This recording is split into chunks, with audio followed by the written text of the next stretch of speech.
Орфей е роден в Тракия. Казват гърците, не ние.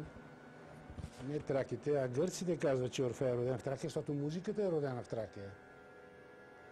Тази музика, мистериалната, т.е. посветителната, т.е. онази, която внушава идеята за пречистване, идеята за възвисяване.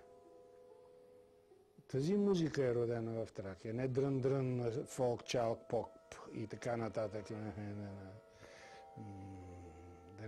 Да не продължавам. Изпълнение е тази музика, която въвежда в мистерията в мълчанието. Мистерия е мълчание.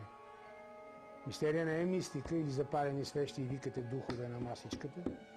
Мистерията е мълчание на старогръцки. Мълчание за това, защото си видял Бога. Защото си бил в контакт с Бога. И затова има клетва за мълчание на онези, които са посветени. Това е орфическата музика. И това го пишат гърците. Така че това е музиката, която пробужда. Професор Фол е сред най-великите учени, живяли в България, най-великите историци. За него не бива да се говори в минало време. Той със своите идеи, със своите десетки книги и стотици статии винаги ще бъде предмет на внимание от страна на научната общественост. А той беше забележителен с това, че можеше да пише еднакво добре за възрастни, за деца и за учени. Беше много щастлив да ни посещава и това, неговата любов към долината се отразява в това, че част от преха беше разпръснат, разпилян от вратата към отвъдното до село Бузоград на юг от Казанлък.